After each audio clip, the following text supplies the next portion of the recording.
সাথে সাথেই দরজাটি বন্ধ হয়ে যায়। তার মানে এখন এই বুলেটটির ব্যালিস্টিক রিপোর্ট থেকেই খুনিকে ধরা যাবে, যেটা পুলিশ বুঝতে পারছিল না। আরুল খুব সহজেই সমাধান করে দিল, আর এজন্যই প্রয়োজন পড়লেই তারা আরুলের হেল্প নেয়।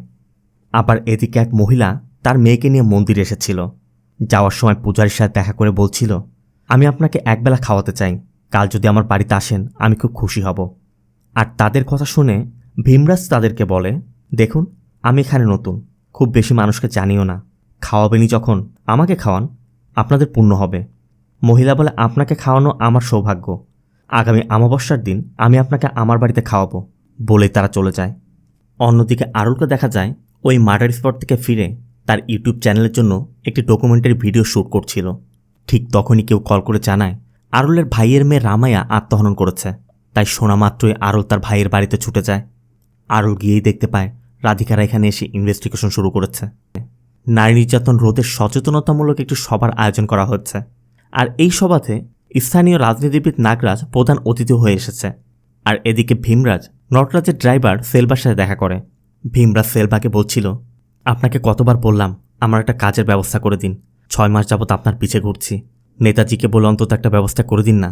সেলভা বলে, আসলে তুমি অনেকদিন যাবত ঘুরছো, তুমি এক কাজ করো, রবিবার তুমি আমার বাড়িতে এসে আমার সাথে দেখা করো, তুমি কি কাজ করতে পারো সেটা দেখে আমি নেতাজির সাথে কথা বলে তোমার একটা কাজের ব্যবস্থা করে দিব। এই কথার উপর ভীমরাজ চলে যায়। সিন চলে যায় পরবর্তী দিন। রামায়ের বাবা আরুলের সাথে দেখা করতে এসেছে। মূলত কতদিন পুলিশ রামায়ের ফোনটিও নিয়ে গিয়েছিল, আজ তারা ফোন ফেরত দিয়েছে। আর সেই ফোনটি ঠিক করাতেই রামায়ের বাবা আরুলের কাছে এসেছে। তবে আরুল রামায়ের বাবার কাছে জানতে চাচ্ছিল আসলে কি ছেলে পছন্দ ছিল না এই জন্যই কাজটি করেছে, নাকি এর পিছনে অন্য কোনো কারণ ছিল। রামায়ের বাবা তখন কাঁদতে কাঁদতে বলে, গত 6 মাস যাবত তোর চেহারাটা কেমন যেন হয়ে গিয়েছিল, চুপচাপ বসে থাকতো, কারোর সাথে কথা বলতো না, কোথায় যেত, কত ইনকাম করতো, কাউকে কিছুই বলতো না। আবার আমরা যে ছেলেকে দেখেছিলাম সেই ছেলেটাও তো ভালো ছিল, জানি না তারপরও কেন এই কাজটি করলো। রামায়ের বাবা কাঁদতে কাঁদতে চলে যায়। আর এরপর আরুল তার সহযোগীকে দিয়ে রামায়ের ফোনটি ঠিক করিয়ে নিয়ে আসে। সিন চলে যায় পরবর্তী দিন একটি মাছের বাজারে। এই যে মহিলাকে দেখছেন তার নাম সুন্দরী। সুন্দরী এখানে মাছ কিনতে এসেছে। আর ভীমরাজকেও দেখা যায় বাজারে এসে বারবার সুন্দরীর দিকে তাকাচ্ছে। অবশ্য কিছুক্ষণ পর সুন্দরীও ব্যাপারটা নোটিস করে যে ভীমরাজ তার দিকে খুব আজবভাবে তাকিয়ে আছে। এভাবে কয়েকবার নোটিস করে সুন্দরী ভীমরাজকে বলেই বসে, আমার দিকে এভাবে তাকিয়ে আছিস কেন, তুই কী বোঝাতে চাস? অবশ্য ভীমরাজ বলছিল, আপনাকে পরিচিত মনে হচ্ছে তো তাই। কিন্তু সুন্দরী মানতে নারাজ। সুন্দরী উত্তেজিত হয়ে যাচ্ছিল। আর তখনই সেখানের লোকজন ভীমরাজকে সরিয়ে দেয়। আর অন্যদিকে আরুল কমিশনের সাথে দেখা করে আর রামায়ের ফোনের হোয়াটসঅ্যাপে থাকা একটি অডিও ক্লিপ শোনায়, যেখানে স্পষ্ট কেউ রামায়াকে বলছে, তোর বিয়ে ঠিক হয়ে গেছে তাতে কি, তুই ব্যবসা ছাড়তে পারবি না, যদি আমাদের কথা না শুনিস তোর লজে করা ভিডিওটি আমরা প্রকাশ করে দিব, তাই চুপচাপ ক্লায়েন্টকে অ্যাটেন্ড কর। আর এই ভয়েস ক্লিপটি শোনার পর এখন স্পষ্ট বোঝা যাচ্ছে রামায় স্বেচ্ছায় আত্মহনন করেনি, তাকে আত্মহনন করতে বাধ্য করা হয়েছিল। আরুল আরও জানায়, বিয়ের মাত্র কয়েকদিন আগেই ওই নম্বর থেকে একটি অ্যাড্রেস পাঠিয়ে মেসেজ করে বলেছিল 1 ঘন্টার মধ্যে অ্যাড্রেসে চলে যাও, 3000 টাকা পাবে। কমিশনার কথা, আপনার পরিবারের লোকজনকে দেখে তো মনে হয় না যে আপনার ভাতিজি এত খারাপ কাজ করতে পারে। তারপর আপনি এক কাজ করুন, পরিবারকে বলুন দ্রুত কমপ্লেন করতে, আমরা অ্যাকশন নিচ্ছি। আরুলের কথা দেখুন স্যার, আমার ভাইকে যদি আমি বলি তার মেয়ে প্রস্টিটিউশন করতো, আমার ভাই মানতে পারবে না, সে মারা যাবে। তাই আমি এই কেসটিকে নিজের মতো ইনভেস্টিগেট করতে চাচ্ছি। তবে আরুলের ফ্যামিলির বিষয়টি মাথায় রেখে কমিশনার আরুলকে পারমিশন দিয়ে দেয়। সাথে এটা বলে দেয় কেসটি যেহেতু খুবই সেন্সিটিভ তাই সাবধানে ডিল করতে হবে। আর ইন্সপেক্টরকে আমি বলে দিচ্ছি। আর ঠিক এরপর থেকেই আরুল তদন্তে নেমে পড়ে। রামায়াকে ওই দিন যে অ্যাড্রেসটি পাঠানো হয়েছিল আরুল প্রথমেই সেই অ্যাড্রেসে যায়। আর এই অ্যাড্রেসটা নেলসনের। নেলসন তখন ছাদে হাঁটছিল। এই জন্য আরুলরা নেলসনের সাথে দেখা করে রামায়ের ফটো দেখিয়ে জানতে চায়, কয়েকদিন আগে আপনি এই মেয়েকে ডেকেছিলেন। তবে নেলসন সোজা নিষেধ করে দেয়। আর নেলসন বলছিল যে আপনারা এসব কী বলছেন, এখনই বের হয়ে যান, নয়তো আমি পুলিশ ডাকবো। তবে আরুল বলে, বেটা তোমার বউ যখন ঘরে থাকে না তখন তুমি ছোট ছোট মেয়েদেরকে নিয়ে এসে ফুর্তি করো, তোমার বউকে গিয়ে বলবো যে মেয়েকে তুমি ডেকেছিলে ওই মেয়ে আত্মহনন করেছে, এখন তোমাকে জেলে যেতে হবে। আর এরপরই নেলসন সত্যিটা বলে। নেলসন বলে, বাচ্চাদের ছুটি চলছিল, আমার ওই বাচ্চাদের নিয়ে বাবার বাড়িতে গিয়েছিল। ওই সময় আমি একটি ডেটিং অ্যাপে অল্প বয়সী মেয়ে খুঁজছিলাম। তখনই কেউ আমাকে হোয়াটসঅ্যাপে ওই মেয়েটির ফটো দিয়ে বলল 3000 টাকা লাগবে, ফুল পেমেন্ট করে দিলে 1 ঘন্টার মধ্যে মেয়ে চলে আসবে। তার কথা মতো আমি পেমেন্টও করে দিই, কিন্তু সে আমার সাথে চিট করেছে। সে বলল যে রামায় আসতে পারবে না, অনেক ব্যস্ত, তাই সে অন্য একটি মেয়েকে পাঠিয়েছিল। তাই রামায়া নামে যে মেয়ের কথা আপনারা বলছেন এই মেয়ের সাথে আমার কখনো দেখাই হয়নি। সব কিছু শোনার পর আরুল বলে, তুমি যেহেতু অনলাইন প্রস্টিটিউশনের সাথে জড়িত আছো, তুমি ওই ডিলারকে কল করো যে আমাদের একটি মেয়ে লাগবে, ও যেখানে যেতে বলবে আমরা সেখানেই যাব। তাই কথা মতো নেলসন তার ডিলারকে কল করে, আর আরুলের অ্যাসিস্ট্যান্ট গুনার নামে বুক করা হয়। আর অন্যদিকে সেলভার কথা মতো ভীমরাজ সেলভার বাড়িতে এসে সেলভার সাথে দেখা করে। সেলভা ভীমরাজকে বলে, তোমাকে কিছু কাজ দিব, সেগুলো যদি ঠিকমতো করতে পারো তারপর ডিপেন্ড করবে পরবর্তী তুমি কাজ পাবে কিনা। তাই ভীমরাজকে ট্রাক্টর ধোয়ার এবং বাড়ির আসবাবপত্র মোছার কাজ দিয়ে সেলভা বাজারে চলে যায়। সেলভার কথা মতো ভীমরাজ প্রথমে ট্রাক্টরটি ওয়াশ করে, আর এরপর ঘরে গিয়ে ঘরের আসবাবপত্র মুছছিল। তখনই ঘরের মধ্যে সেলভার মেয়ে জ্যোতি ফোনে কারোর সাথে কথা বলছিল, আর জ্যোতির কথা শুনে বোঝা যাচ্ছিল কেউ হয়তো বা জ্যোতিকে ব্ল্যাকমেল করার চেষ্টা করছে। আর ভীমরাজ যেটা বুঝতে পেরেই সেলভা আসার সাথে সাথে সেলভাকেও বিষয়টি বলে যে তোমার মেয়েকে মনে হয় কেউ ফোনে থ্রেট করছে। সাথে সাথে সেলভা জ্যোতিকে ডাকে, তবে জ্যোতি প্রথমে অস্বীকার করলেও জ্যোতি বলে, আমি যেখানে কাজ করি সেখানে অফিসে ফোন নেওয়া নিষেধ, তাই আমি আমার ক্লোজ ফ্রেন্ডের সাথে অফিসের সিস্টেম থেকে মেইলের মাধ্যমে চ্যাট করতাম, আর আমার অফিসের বস ওই মেইলের স্ক্রিনশট নিয়ে আমাকে ব্ল্যাকমেল করছে যে আমি যদি তার কথা না শুনি তাহলে ওই স্ক্রিনশট সবাইকে দেখাবে। সেলভার কথা, তুই এমন কি ম্যাসেজ করেছিস যেটার জন্য তোকে ব্ল্যাকমেল করছে? ভীমরাজ বোঝায়, দেখো ভাই, এই বয়সে এমনটা হয়ই, কিন্তু তার জন্য তার অফিসার ওকে ব্ল্যাকমেল করতে পারে না। আর এরপর ভীমরাজের কথা মতো জ্যোতি তার বসকে কল করে দেখা করতে চায়, আর জ্যোতির বসও দেখা করতে চলে আসে। এই ছেলেটার নাম অশোক। তবে অশোক এসেই যখন জ্যোতির সাথে কথা বলছিল তখনই সেলভা এসে অশোককে বলে, তুই যা রেকর্ড করেছিস সব ডিলিট করে দিবি, আর দ্বিতীয়বার ওকে ব্ল্যাকমেল করার চেষ্টা করলে তোকে আমি মেরে ফেলব। অবশ্য অশোকও তার কথা রাজি হয়ে চলে যাচ্ছিল, তবে তখনই পিছের থেকে ভীমরাজ এসে অশোককে মারতে মারতে আবার নিয়ে আসে। অশোক বারবার বলছিল আমি ডিলিট করে দিব, কিন্তু ভীমরাজ সেলভাকে বলছিল ওকে জীবন্ত জ্বালিয়ে দেই, ওকে মেরে ফেলি। জ্যোতি বলছিল দরকার নেই, ছেড়ে দিন। এরপর অশোক চলে যায়। আর এত বড় একটা উপকার করায় সেলভা ভীমরাজের হাত ধরে বলছিল, ভাই তুমি আমার অনেক বড় উপকার করেছ, বসকে বলে আমি তোমার চাকরির ব্যবস্থা করে দিব। আবার আরুলরা নেলসনের ওই ডিলারের মাধ্যমে একটি মেয়েকে বুক করেছে, মূলত তাদের উদ্দেশ্য ওই চক্রকে ধরা। তাই আরুল রাধিকাকে সাথে নিয়ে যায়। মূলত ওই ডিলার গুনাকে একটি টেইলার্সে ডেকেছে। আরুলরা ধারণা করছে এই টেইলার্সের মধ্যে হয়তোবা কোনো কিছু আছে, তাই আরুল গুনার শরীরে মাইক্রোফোন এবং ক্যামেরা সেট আপ করে পাঠায়। আর গুনা ওই টেইলার্সে গিয়ে নেলসনের কথা বলা মাত্রই দোকানে থাকা লোকটি গুনাকে ভিতরে নিয়ে বেশ কয়েকটি মেয়ে দেখায়, আর এরপর একটি মেয়েকে চয়েস করলে গুনাকে সে উপরের রুমে নিয়ে যায়। কিছুক্ষণ পর গুনার চয়েসকৃত মেয়েটিও এসে পড়ে, আর গুনা সিগন্যাল দেওয়া মাত্রই আরুল আর রাধিকা গিয়ে ওই মেয়ে সহ পুরো চক্রকে অ্যারেস্ট করে থানায় নিয়ে আসে। এরপর ওই মেয়েদেরকে জিজ্ঞাসাবাদ করলে জানা যায় এই প্রত্যেকটি মেয়েই কোনো না কোনোভাবে বিপদগ্রস্ত হয়ে এই পেশাতে এসেছে, আর এই সবগুলো মেয়ে কুল নামে এই লোকটার আন্ডারে কাজ করত। মেয়েগুলোকে ম্যাজিস্ট্রেটের কাছে নিয়ে যাওয়া হয়, আর এরপর আরুল কুলকে রামায়ের ফটোটি দেখায়। ফটো দেখে কুল বলে, এই মেয়েকে আমি চিনি, কয়েকদিন আগেও দেখা হয়েছিল। কিন্তু কুলকে ওই অডিও ক্লিপটি শোনালে কুল বলে, স্যার এই ভয়েস আমি কখনোই শুনিনি, আর এই মেয়েকে আমি আনিনি। সৈতা নামে একটি মেয়ে এই মেয়েটাকে অনলাইন ধান্দা এনেছিল।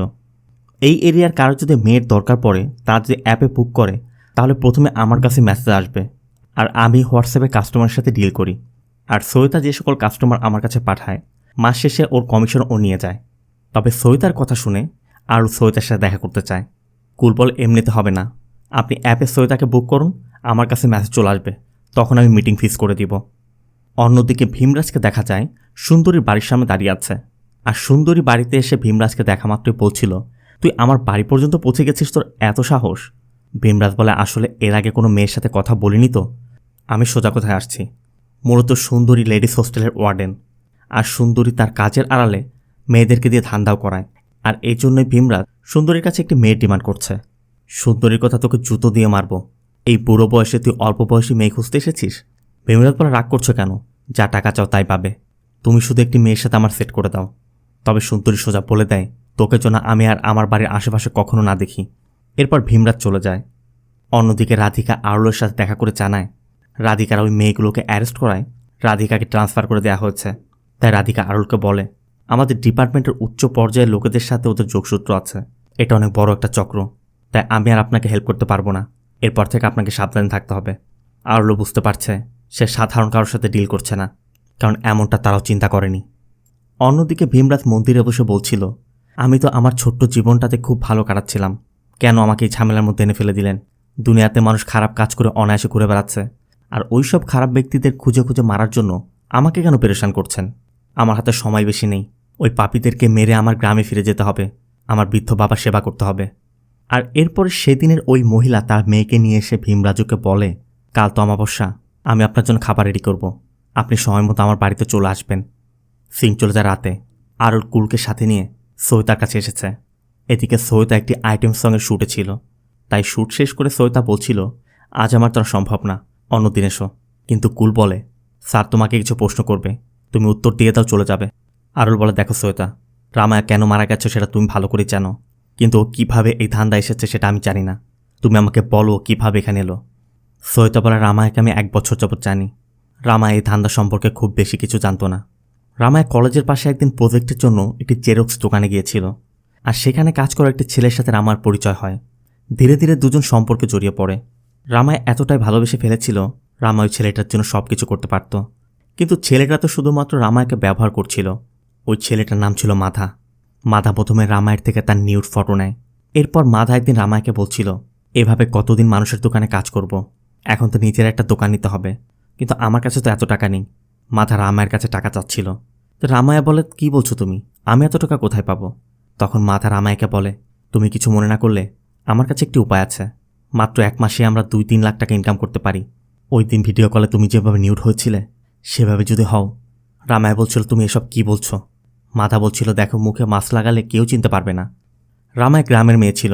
ভার্চুয়াল প্রস্টিটিউশন সম্পর্কে রামায়া তেমন কিছুই জানত না। কিন্তু মাধার জন্য রামায়া বাধ্য হয়েছিল। মাধার কথা মতো রামায়া মুখে মাস্ক পরে ভার্চুয়াল প্রস্টিটিউশনের মধ্যে জড়িয়ে যায়।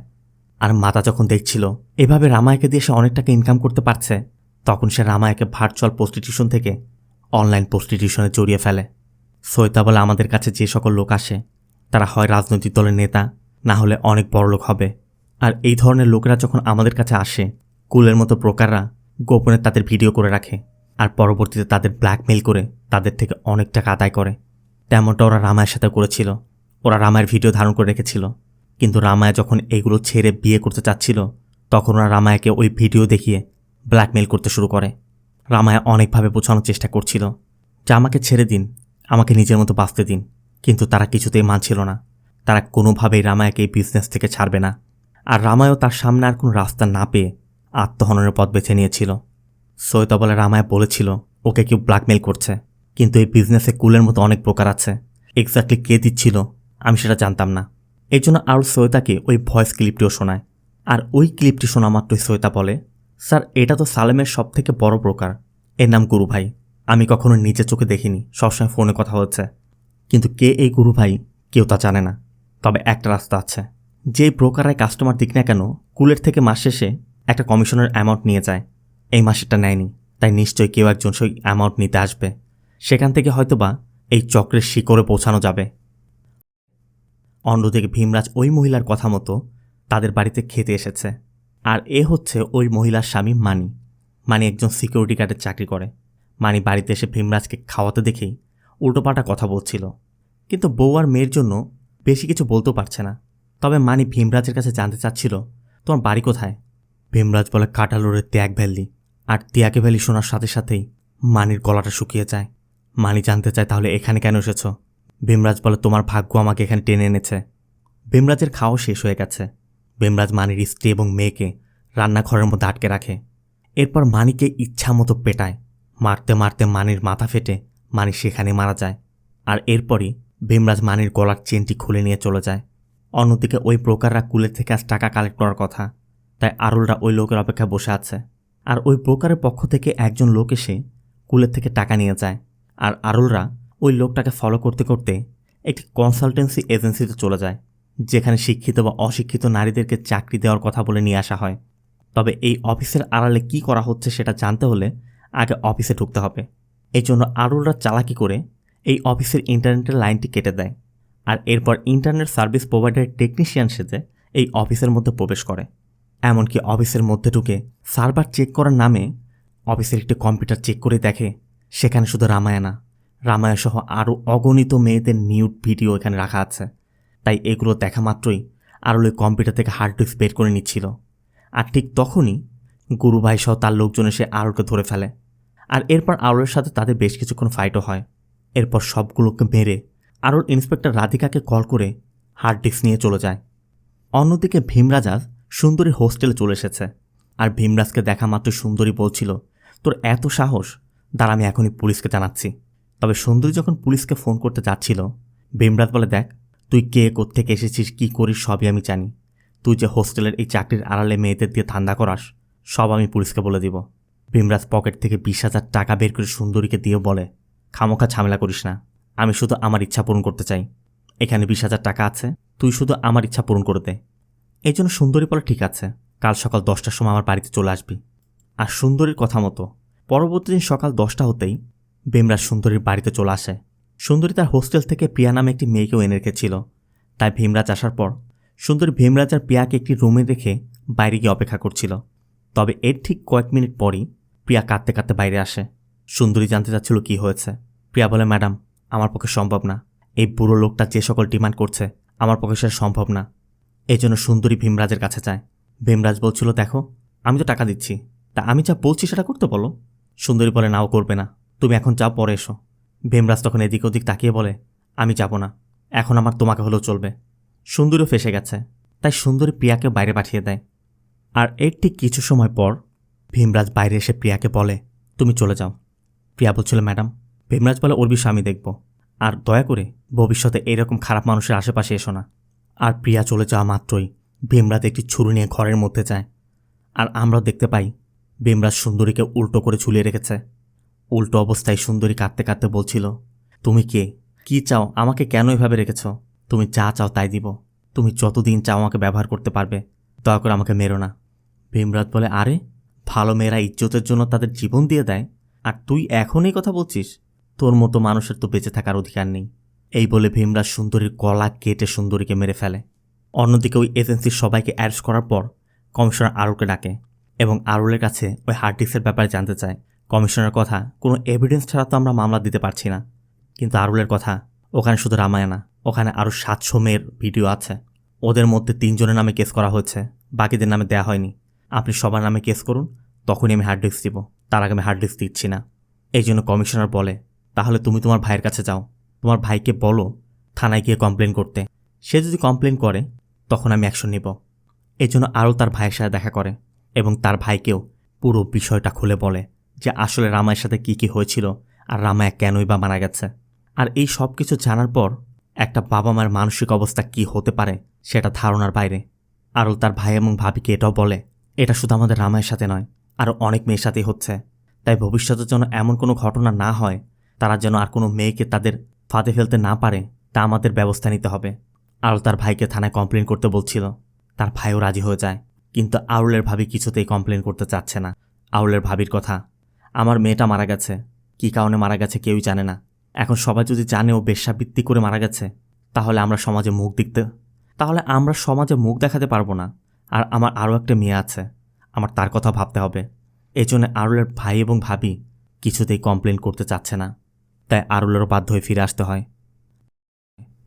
অন্যদিকে সেলবা ভীমরাজকে ডেকে বলে, আমি আমার বসের সাথে কথা বলেছি, পন্ডিচেরিতে বসের যে ফার্ম হাউস আছে সেখানের মালিক গ্রামে চলে গেছে, তাই মালির চাকরিটা খালি আছে।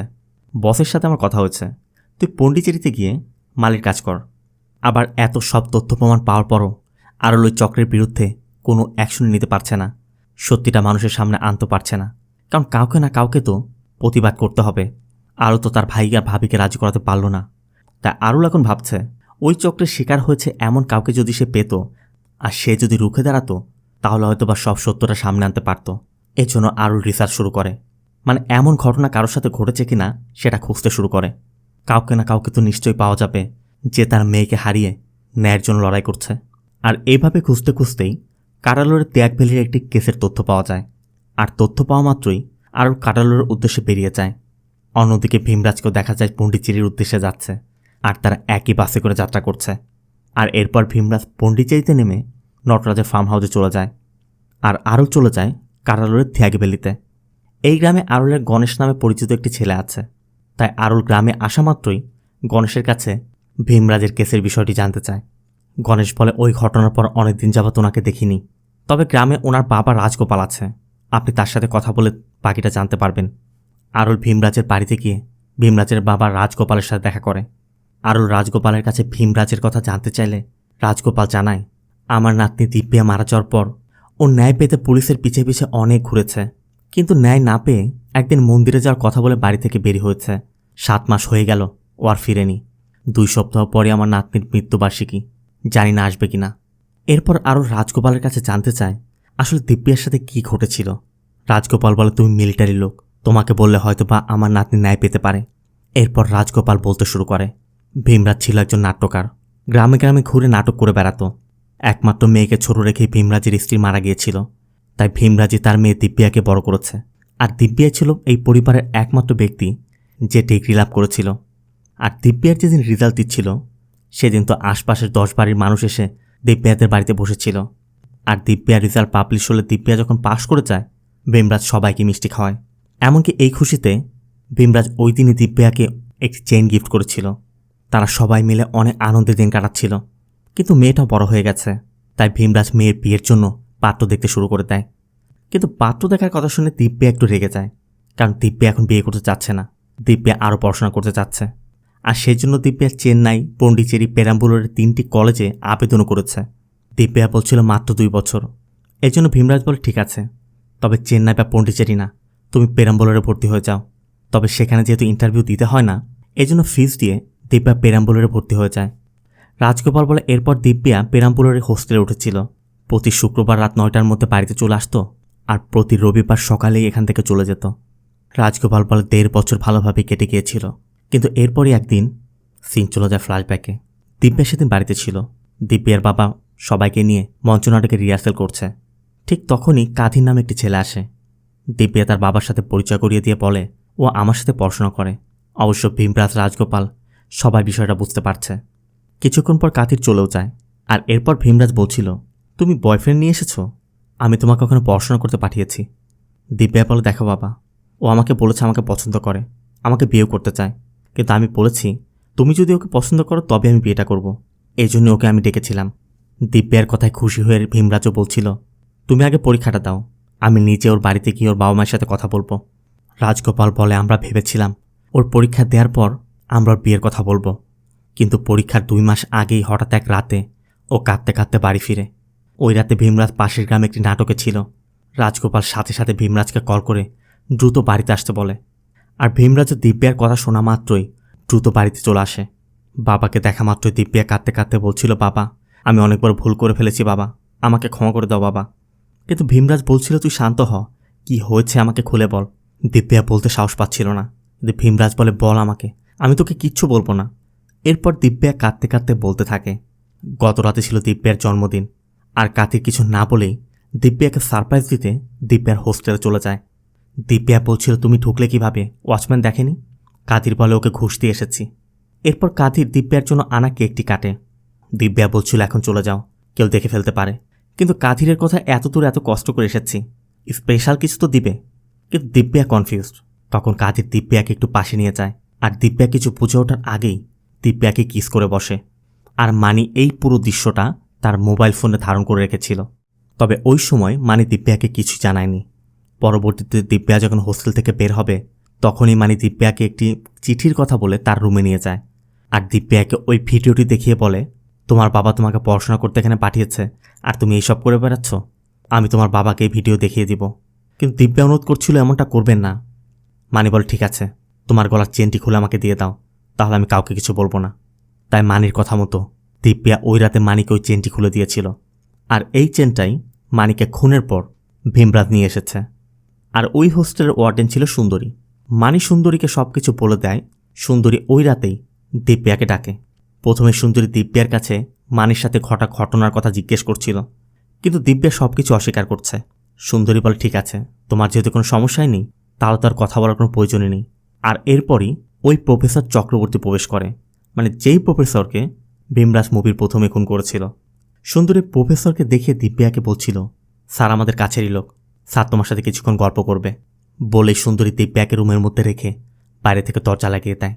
আর এরপর প্রফেসর চক্রবর্তী দিব্যার শরীরের এখানে ওখানে হাত দিতে শুরু করে। কিছুক্ষণ পর সুন্দরী ফিরে আসে। চক্রবর্তী বলছিল, আজকে তো মজা পেয়েছি, তবে এসব মন করবে না, আমার অন্য কিছু চাই। এই জন্য সুন্দরী দিব্যাকে বোঝাচ্ছিল, সুন্দরী যেহেতু আগে থেকে এইসব কাজ করে বেড়াতো, তাই সুন্দরী দিব্যাকেও এই প্রফেশনে নেয়ার জন্য বিভিন্ন কথা বলছিল। এমনকি সুন্দরী দিব্যাকে বিভিন্ন লোভও দেখিয়েছে। আর এই জন্যই দিব্যা বাড়িতে চলে এসেছে। দিব্যা বলে, বাবা আমি ভুল করে ফেলেছি, আমাকে তোমরা মেরে ফেলো। ভীমরাজ দিব্যাকে বোঝায়, তুমি এসব নিয়ে চিন্তা করো না, সব কিছুর সমাধান আছে, আমি তো আছি, আমি সব সমাধান করব। ভীমরাজ ভালো করেই জানে এমন সিচুয়েশনে মেয়েকে একা ছাড়া যাবে না, তাই ভীমরাজ রাজগোপালকে দিব্যার সাথেই থাকতে বলে। আর ভীমরাজ সারা রাত বাইরে বসে কাটিয়ে দেয়। যদি গ্রামের লোকজন জানতে পারে তাদের মান সম্মান কিছু থাকবে না। তারপর ভীমরাজ ভাবছে তার মেয়ে তাকে বিশ্বাস করে, এজন্যই তাকে সব সত্যিটা বলে দিয়েছে। এখন তাকে মেয়ের পাশে দাঁড়াতে হবে। তাই ভীমরাজ দিব্যাকে বোঝায় জীবনে কিছু ঘটতেই পারে, তার জন্য এভাবে ভেঙে পড়া যাবে না। দিব্যা বলছিল, বাবা আমি আর পড়াশোনা করব না। ভীমরাজ বলে, সমস্যা নেই, তুমি বাবাকে বলেছ তো, আর ওরা তোমাকে ভয় দেখিয়েছে তোমার বাবাকে ভিডিও দেখিয়ে দিবে, দেখাতে দাও, আমি তো বলছি কোনো সমস্যা নেই। রাজগোপাল বলে, এরপর থেকে তো আমাদের সব খুশি চলে গিয়েছিল। দিব্যা একদিন এসে ভীমরাজকে বলছিল, বাবা আমি ভাবছি পরীক্ষাটা দিব, কিন্তু পরীক্ষা দিতে হলে হল টিকিট আনতে যেতে হবে, আমার একা যেতে ভয় হচ্ছে, তুমি আমার সাথে যাবে? ভীমরাজের কথা, অবশ্যই যাব, আমি তোর পাশে না থাকলে কে পাশে থাকবে। এরপর এক্সামের হল টিকিট আনতে দিব্যা ভীমরাজকে নিয়ে তার কলেজে গিয়েছিল। পরবর্তী দিনই পরীক্ষা। তবে কলেজ থেকে ফিরেই ভীমরাজ পাশের গ্রামের নাটক করতে চলে গিয়েছিল। আর বাড়িতে ফিরেই জানতে পারে দিব্যার পরীক্ষা কিন্তু এখনও ঘুম থেকে ওঠেনি। এই জন্য ভীমরাজ দিব্যাকে ডাকতে যায়। আর সাথে সাথে বাইরে এসে রাজগোপালের করাল ধরে বলছিল, তোমাকে আমি বলেছিলাম দিব্যার খেয়াল রাখতে, তুমি ওকে একা কেন ছেড়েছ? গিয়ে দেখো কি করেছে। আর এরপরে সবাই গিয়ে দেখতে পায় দিব্যা আত্মহনন করেছে। রাজগোপাল বলে, সব কিছু ঠিকঠাকই চলছিল, এর মধ্যে এই কাজটা করে বসলো। আমার ছেলেটাও একদম ভেঙে পড়েছিল। ভীমরাজ যেহেতু জানতো দিব্যা কী জন্য এটি করেছে, তাই ভীমরাজ ন্যায় বিচার পেতে পুলিশের কাছে গিয়েছিল। কিন্তু পুলিশের দরজায় বারবার কর নাড়লেও তারা কোনো পদক্ষেপই নিচ্ছিল না, তাদেরকে দূর দূর করে বের করে দিচ্ছে। তবে ভীমরাজদের এমন অবস্থা দেখে একজন কনস্টেবল ভীমরাজকে বোঝায় যে, দেখো ভাই, এভাবে থানায় এসে লাভ নেই, এত বড় কলেজের বিরুদ্ধে তোমরা অভিযোগ এনেছ, আমরা যদি কেস করিও ওরা অনেক বড় বড় কোর্টে চলে যাবে, তুমি কি পারবে ওইসব বড় কোর্টে গিয়ে লড়াই করতে? তাই থানায় এসে লাভ নেই, পারলে কোনো উকিলের কাছে যাও, কোর্টে গিয়ে মামলা করো। রাজগোপাল বলে, এরপর আমরা উকিলের কাছে গেলে কেস তো ঠিকই হয়েছিল, কিন্তু ধীরে ধীরে সেই কেস চাপা পড়ে যায়। আর আমার ছেলেটা এসব সহ্য করতে না পেরে কোথায় চলে গেছে আমি কিছুই জানি না। তবে রাজগোপালের থেকে সব কিছু শোনার পর ওই সময় যে উকিলে কেসটি করেছিল ওই উকিলের সাথে দেখা করতে চায়।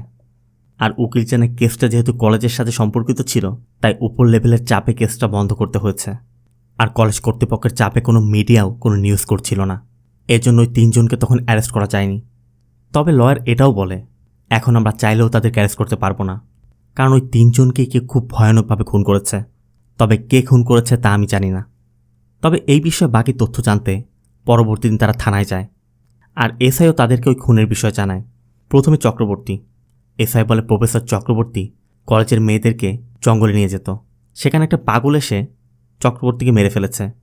এরপর মানির কথা বলে, দুপুরে মানি যখন লাঞ্চ করতে বাড়িতে গিয়েছিল তখন কেউ একজন ওর স্ত্রী এবং মেয়েকে রান্নাঘরে আটকে রেখে ওর মাথা ফাটিয়ে খুন করেছে। আর সব থেকে আছে ওয়ার্ডেন সুন্দরী। সুন্দরী আগে থেকেই হোস্টেলে মেয়েদেরকে নিয়ে ধান্দা করাতো, আর ওই দিনও কোনো একটা লোকের জন্য একটি মেয়েকে নিয়ে গিয়েছিল। সুন্দরীর ঘরের মধ্যেই ওর গলা কাটা মরদেহ উল্টো ঝুলনো অবস্থায় পাওয়া গেছে, কিন্তু এক্স্যাক্টলি খুন কে করেছে সেটা এখনও জানা যায়নি। আরুলের কথা, দিব্যার কেসের সাথে জড়িত এই তিনজনকেই এমনভাবে খুন করা হয়েছে। আপনাদের কাউকে সন্দেহ হচ্ছে না? এসআই বলে, দেখুন আপনার কথা আমি বুঝতে পারছি, যেদিন দিব্যার মৃত্যু হয়েছিল ওই দিনই কলেজ কর্তৃপক্ষ ওই তিনজনকে কলেজ থেকে বের করে দিয়েছিল। আর এরপর তারা তিনজনই এক এক শহরের এক এক জায়গায় গিয়ে চাকরি করছিল। প্রত্যেকের খুনের প্যাটার্ন, মোটিভ সবই আলাদা। এরপর আরুল এসআইয়ের থেকে ওই ভিকটিমদের ফটোগ্রাফ নিয়ে যায় এবং গণেশের বাড়ি থেকে ওই ফটোগুলো দেখছিল আর ভাবছিল এই খুনগুলোর মধ্যে কানেকশন কোথায়। আরুলের ধারণা ভীমরাজের মতো কেউ তাদের উপর এমন প্রতিশোধ নিতে পারে। গণেশের কথা, ভীমরাজ চাচা যে মানুষ তার পক্ষে এগুলো সম্ভব না। আবার খুনের যে প্যাটার্ন কোনটার সাথে কোনটার মিল নেই। তবে গণেশের কথা আমরা এটাও জানতে পারি, মহাভারতে যে ভীম ছিল সেই ভীমও এভাবেই বধ করেছিল, আর তার প্যাটার্নগুলো এমন ছিল। আর এসব শোনার পর আরুল এখন স্পষ্টই বুঝতে পারছে এই সব কিছু ভীমরাজেরই কাজ। আরুলের ধারণা দিব্যার মৃত্যুর জন্য যে সকল ব্যক্তি দায়ী ছিল ভীমরাজ তাদেরকে খুঁজে খুঁজে মারছে। তিনজনকে অলরেডি মেরে ফেলেছে, তবে এখনও কাথির বাকি। এই জন্য পরবর্তী দিনই আরুল কাথিরের সাথে দেখা করে, জানতে চায় রিসেন্টলি তোমাকে কেউ মারতে চেষ্টা করেছে বা তোমাকে কেউ ফলো করছে? কাতির বলে, না, এমন তো কিছু ঘটেনি। আরুল বলে, দেখো ভাই, দিব্যার মৃত্যুর সাথে যারা জড়িত ছিল সবাই মারা গেছে, পরবর্তী টার্গেট তুমিও হতে পারো। কিন্তু কাথির এসব মানতেই চাচ্ছে না। আরুল কাথিরকে বোঝায়, দেখো ভাই, আমার নিজের ভাইয়ের মেয়েও ওই চক্রের জন্য ফেসে গিয়ে নিজের জীবন দিয়ে দিয়েছে। জানি না এমন কত মেয়ে নিজের জীবন দিচ্ছে আর ভবিষ্যতেও দিবে। তাই এই কেসের সম্পর্কে তুমি যা যা জানো আমার সাথে শেয়ার করো। এরপর কাথির একটু ভেবেচিন্তে বলে, আপনার কথা সঠিক, ওই 3 জনকে দিব্যার বাবাই খুন করেছে। তবে ওনার পরবর্তী টার্গেট আমি না, আমাদের কলেজের প্রেসিডেন্ট নাগরাজ, যেই নাগরাজের ফার্ম হাউসে ভীমরাজ মালির কাজ করছে। কিন্তু নাগরাজের সাথে কিভাবে জড়ালো, চলুন তাহলে সেটাই জেনে আসি। দিব্যা সেদিন তার বাবাকে নিয়ে তার হল টিকিট নিতে এসেছিল, কিন্তু কলেজের অফিসে হল টিকিট চাইলে তারা রেজিস্টার চেক করে বলে, তুমি তো লং লিভ নিয়েছিলে, তাই প্রেসিডেন্টের সাথে দেখা করে তারপরে হল টিকিট নিতে পারবে। এই জন্য দিব্যা কলেজের তৎকালীন প্রেসিডেন্ট নাগরাজের সাথে দেখা করে। আর দিব্যাকে দেখা মাত্র নাগরাজ বলে, তোমার সম্পর্কে আমি সবই জানি। তোমাকে আর তোমার বয়ফ্রেন্ড কাদিরকে কলেজ থেকে ডিসমিস করে দেওয়া হয়েছে, অফিস থেকে ডিসমিসাল অর্ডার নিয়ে চলে যাও। আর শুধু তাই না, কলেজে যে এলইডি টিভি আছে না, সেখানেও তোমার ওই ভিডিও আমি প্লে করে সবাইকে দেখাবো। সুন্দরী ওই সময় যা বলেছিল সেটা যদি মুখ বুঝে করে নিতে তাহলে এটা হতো না।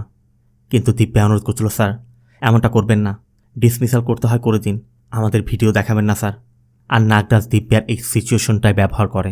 নাগরাজ বলে, ঠিক আছে, আমি কাউকে কিছু দেখাবো না, এখানে আমার একটা রুম আছে, আমার সাথে ওই রুমে চলো, আমি ওই ভিডিও ডিলিট করে দিব, সাথে তোমার হল টিকিটও দিয়ে দিব। দিব্যার কাছে আর কোনো রাস্তা ছিল না, তাই দিব্যা অনেক ভেবেচিন্তে নাগরাজের প্রস্তাবে রাজি হয়ে নাগরাজের রুমে চলে যায়। আর এরপরই নাগরাজ দিব্যা আর কাথিরের হল টিকিট দেওয়ার জন্য রাজি হয়। তবে দিব্যা পুরো বিষয়টি তার ফোনে রেকর্ড করে নিয়েছিল। কাথির বলে, দিব্যা হল টিকিট আনার পরই আমাকে সব বলেছিল আর আমার ফোনে ভিডিও পাঠিয়েছিল। কাথির বলে, ওই মুহূর্তে আমি কিছু বলার সাহস পাইনি, কিন্তু দিব্যা মারা যাওয়ার পর আমি দিব্যার বাবার সাথে দেখা করে তাকে ওই ভিডিওটি দেখাই আর সব কিছু খুলে বলি। কাথির বলে, এরপর উনি চলে গিয়েছিল, এখন কোথায় আছে সেটাও আমি জানি না। আর এই সব কিছু জানার পর আরুল এখন স্পষ্টই বুঝতে পারছে ভীমরাজ কেন খুনগুলো করছে। তবে আরুল আরও সুষ্ঠুভাবে তদন্ত করার জন্য মানির বাড়ি থেকে মানির ওয়াইফের সাথে দেখা করে এবং তাকেও ভীমরাজের ফটোটি দেখায়। আরুলের কথা, তখন তো আপনি বাড়িতে ছিলেন, তা আপনি পুলিশকে কেন বলেননি? মানির ওয়াইফ বলে, ওকে খুন করার আগে আমার স্বামী যে কী করেছিল সে আমাদেরকে বলেছিল, এমন কাজ তো আমার মেয়ের সাথে হতে পারত, এজন্য আমি বলিনি। এরপর আরুল প্রিয়া নামে সেই মেয়েটির সাথে দেখা করে। প্রিয়াও জানায় তার মেয়ের সাথে কি ঘটেছিল সে আমার সাথেও শেয়ার করেছিল, আর সে চাচ্ছিল না আর কেউ তাদের ফাঁদে পড়ুক, এজন্য আমি তার কথা বলিনি। আর সবার থেকে তথ্য নেয়ার পর আরুল একটি ভিডিও রেকর্ড করে, সাথে নাগরাজের ওই ক্লিপটি অ্যাড করে তার ইউটিউব চ্যানেলে ছেড়ে দেয়। আর সাথে সাথে ভিডিওটি ভাইরাল হয়ে যায়। সবাই এখন নাগরাজের বিষয়ে জানতে পেরেছে। আর কলেজের সকল শিক্ষার্থীরাও এখন প্রোটেস্ট করছে। সবার একটাই দাবি, নাগরাজকে অ্যারেস্ট করতে হবে। আর নাগরাজও নিজেকে বাঁচাতে তার লয়ারদেরকে ডাকে। তারাও বলে, মাত্র 2 দিনের জন্য আপনাকে কোথাও লুকিয়ে থাকতে হবে, এর মধ্যে আমরা ব্যবস্থা করে ফেলব। এই জন্য নাগরাজ তার ফার্ম হাউসে চলে যায়। কিন্তু নাগরাজ তো আর জানে না ভীমরাজ তাকে মারতে সেখানে অপেক্ষা করছে। মূলত ওই দিন ভীমরাজ বাইরে বসে থাকায় নাগরাজ ভীমরাজকে দেখতে পায়নি। আর এদিকে নাগরাজের লয়াররা কোর্টে গিয়েছে। আর আরুল যেহেতু ভিডিও পাবলিশ করেছে সেখানে আরুলকেও ডাকা হচ্ছে, কারণ নাগরাজ যে ওখান থেকে কিছু করেছে সেটা কিন্তু ভিডিওতে দেখা যায়নি, আর ভিডিওতে দিব্যাকেও দেখা যায়নি। এই জন্য নাগরাজের লয়ার দাবি করছে নাগরাজকে ফাঁসানোর জন্য এই নাটকটা সাজানো হয়েছে।